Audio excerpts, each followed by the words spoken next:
Excuse me, Flo?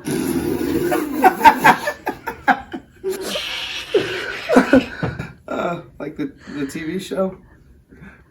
Okay. What's your soup du jour? It's the soup of the day. That sounds good. I'll have that. Hey everybody, Happy New Year! Happy New Year! I know a lot of people were ready for a new year. I don't know why. Why would I don't that think be? much has changed yet, but hopefully it is. Oh, And yeah. we've got a lot of wonderful things coming in 2021. We do. Like this headband and this hat. This is exciting.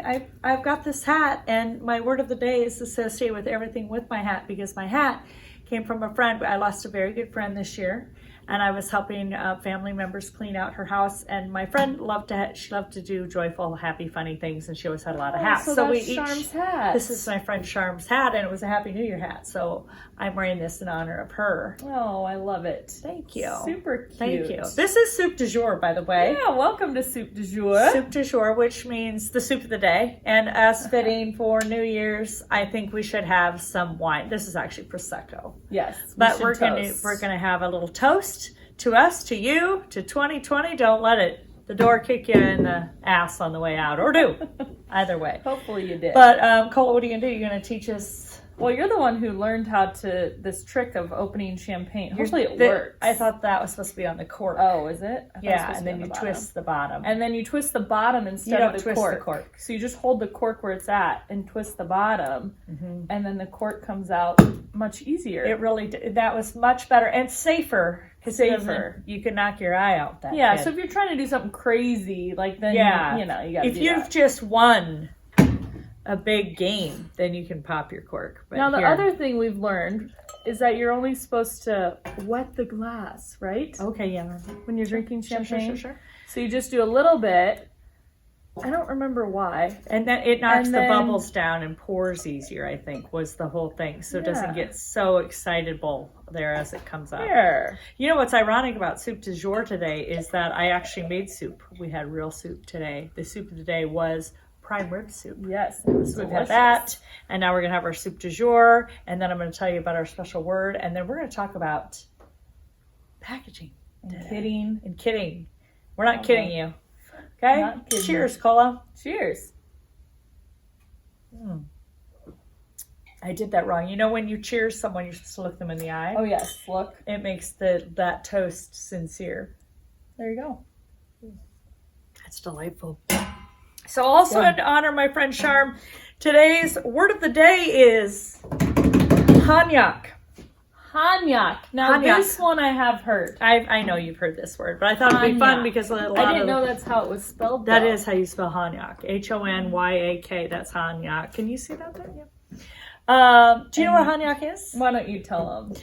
Well, when we were kids, my dad or my mom or people would often in that generation, they would say, well, you're acting like a bunch of Hanyaks. So there's Hanyaks down the road, and they would tell these stories about Hanyaks. I don't know if I really knew what it meant other than don't be a Hanyak, which, Oh, that's the only thing I know of it to be. yeah. It's something else. Well, it's a Polish or German descent, the word Hanyak, and it really meant people that don't really have a lot of manners, or they're kind of unkempt, or they got their car sitting in the front yard, like they call them Hanyaks, but we were called Hanyaks because we were just Kids. acting silly, or kind of like almost like a hillbilly or a redneck.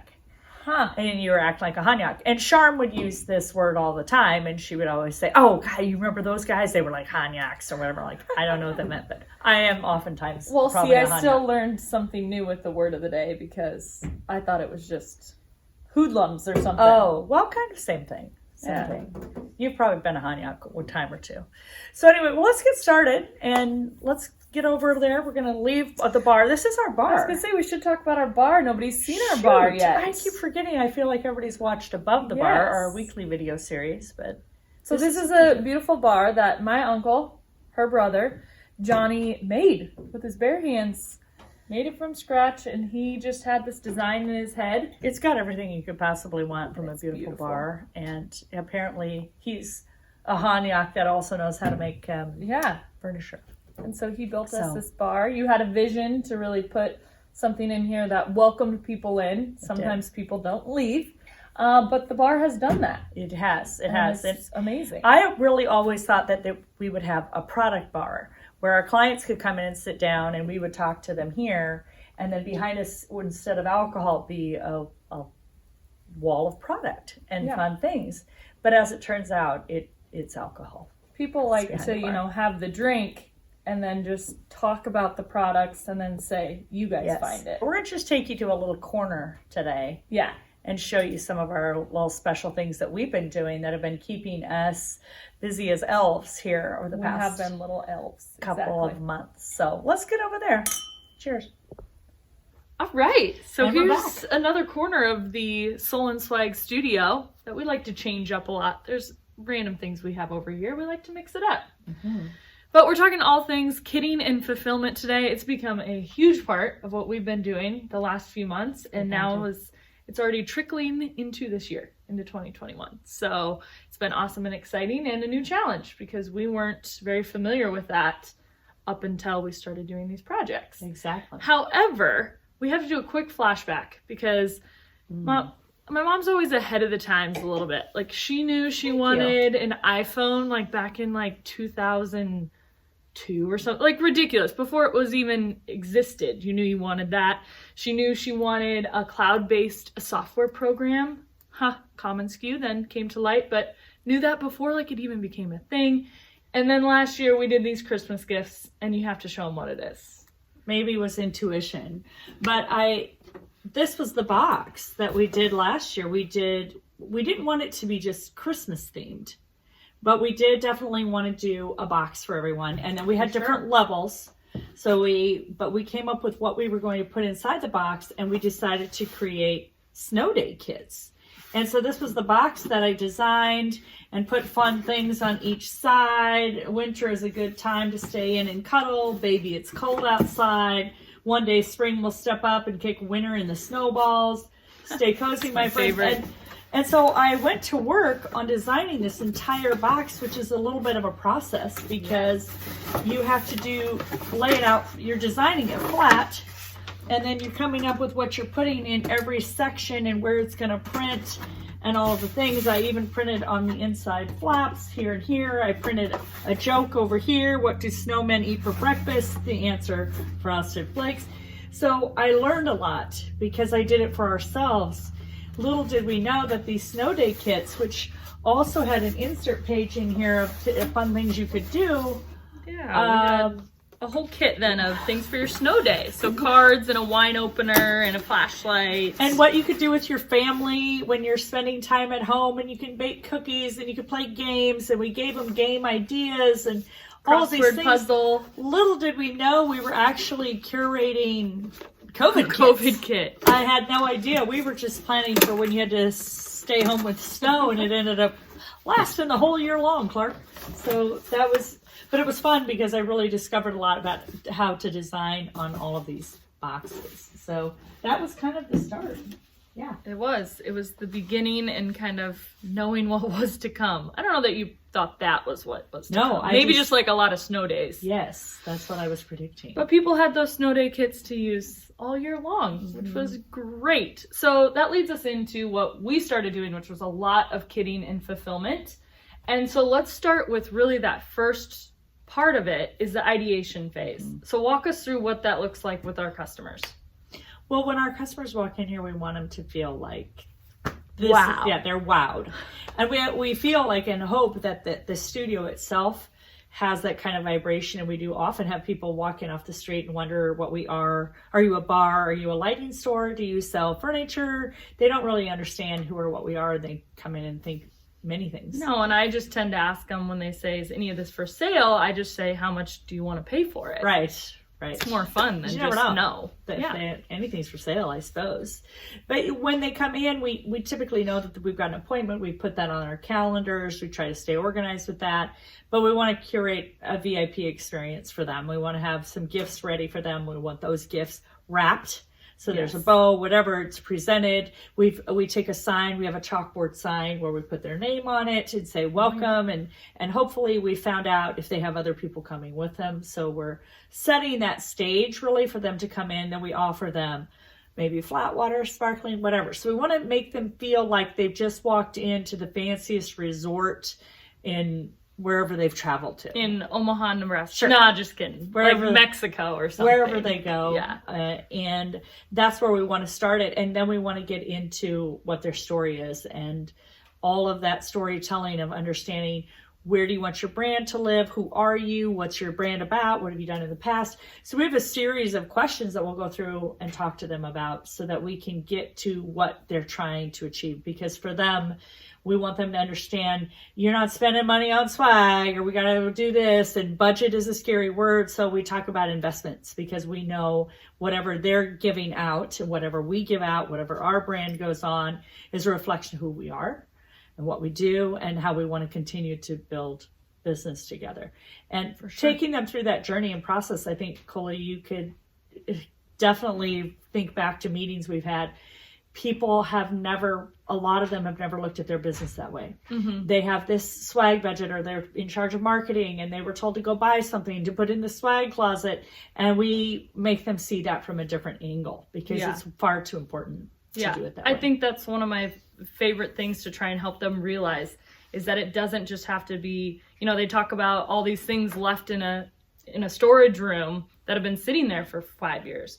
Well, if you bought them, why didn't you hand them out? So how can we help with that process, and knowing you're investing in the right thing, you're investing in quality products because we've done our research on the back end, and then you have a plan for when you're going to use it, right? Yes, do some people just need pens in that back closet or whatever it might be? Of course, but Office items. yeah. However, there's things where it's, here's what you're getting, here's when you're giving it out, and this is part of the plan. And that became even more evident when we started doing these boxes, right? Every one of them had a purpose and really a delivery date on it. And that kind of leads into the next part of it is timeline. I think that's one of the biggest things I've learned with the fulfillment process is after we start that ideation phase, which we love to do here, then it becomes timeline. How much time do we have, and what deadlines do we need to give to our customers? Because some of them don't have quite the right expectation. So there's that education piece that goes into And you've what got to we're have doing. a sense of humor to help walk them through that, because Yes. it's a new space for them. But Yeah. what I love about what you do is you kind of, I don't know that you'd say you love it, but you're very good at being able to take everything and really break it down and putting it all in there. Because, for example, when you have a client come in, and we did have one this year who she came in and they'd done something else in the past. She was the wife of the owner. And she had these kind of ideas of what she thought she wanted to do. And she had a budget of $30.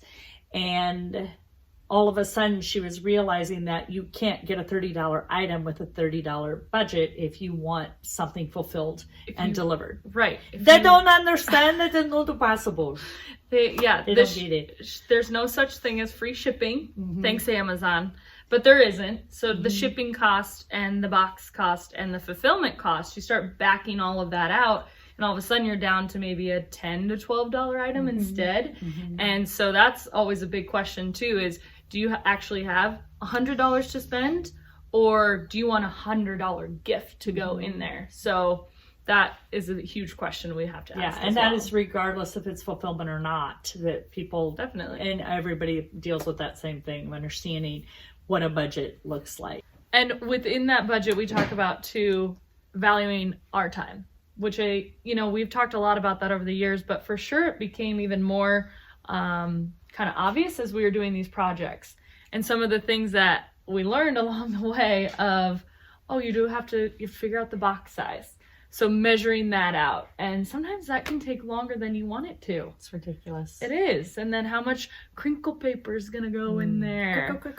Does something have to be bubble wrapped? Do we need tissue paper? Like, what are all the pieces that have to go into it? And then what is our time worth to do all of that?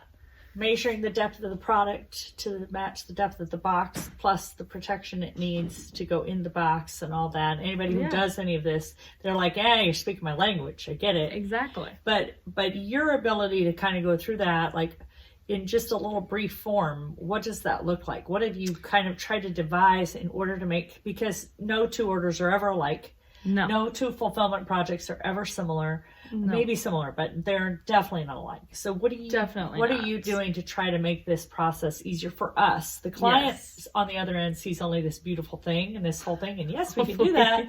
But what are you doing to make it get there? Yeah, and again, every project I felt like we kept learning something new, and we continue to try and figure out how can we do this? How will we make sure we're making money off of this? And a couple people that I talked to said, try to do a time trial, right? So get the box, get an approximate size of the box, time trial it out with the items that have to go in, bubble wrap, whatever, the whole thing.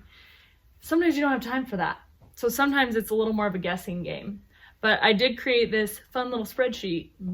I love spreadsheets most of the time. To try and calculate that, to really show, okay, what do we think we need to charge? And we're charging that at least on a lowest 40%, if not a 50% margin.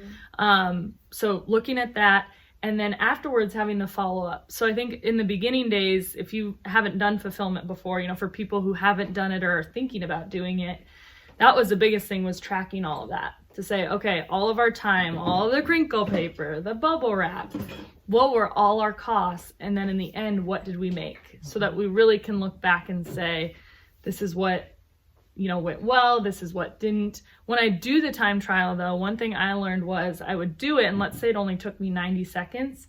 I would take that times 3.5 or 4 when I was figuring out the cost. Because there's all these things you don't think about. Right? Like, one, the product has to come here. So somebody has to be there to receive it. I think this goes back to our coaching, right? Yes. You never know what's going to happen when the game starts.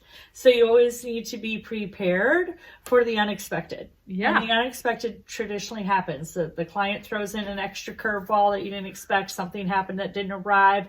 You measured a product here that we thought was similar to what was going to go in the box to order the box. And then the product came was a little bigger. Yeah. So there's a lot. There's a lot that goes into it. And then, the stuff getting here, setting up, the in-between of breaking down boxes. Some things only come 6 to a box. So you've got now hundreds of boxes to take down. And our team has taken down a lot of boxes in the past few months. After we opened the ball. Yes. So take them all down, and then just all of it. Staying organized with the project.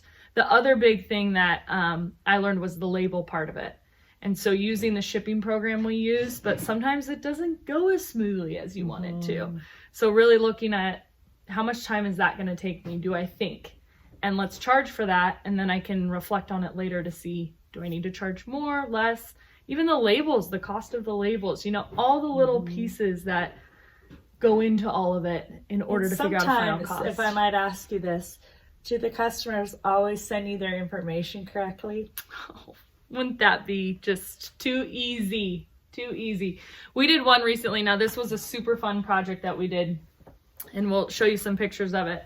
But a local company, we kind of priced it out based on a box, 2 items, crinkle paper. Done, out the door. So that's what I based my time trial on. Then we had some additions.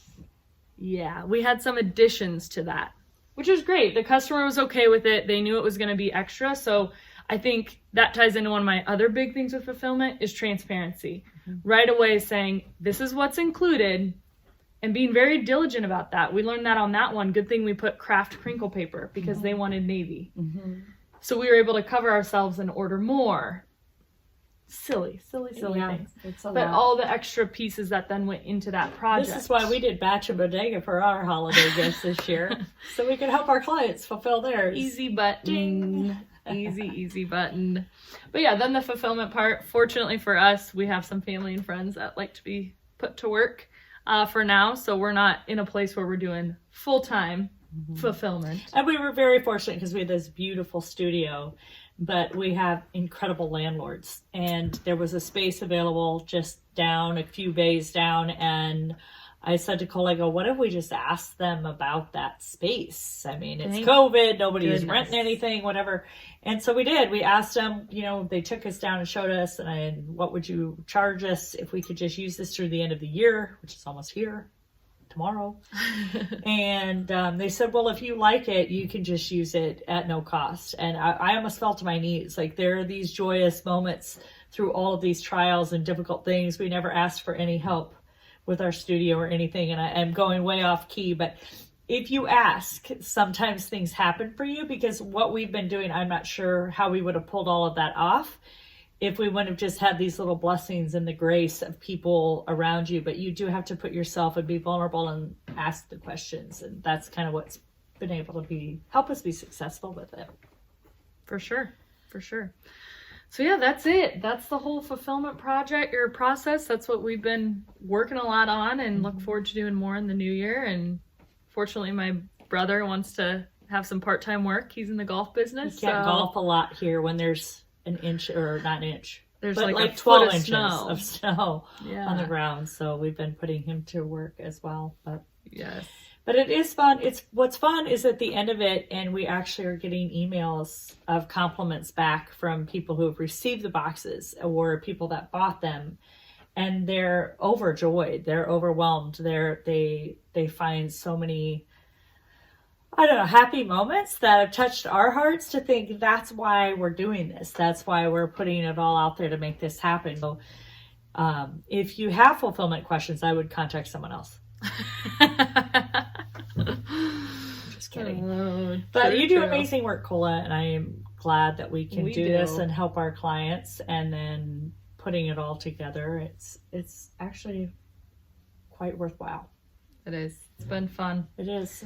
Well, cheers to a new year, all you Hanyaks out there. Yeah. Don't be a Hanyak. Or do. It's kind of fun. Cheers.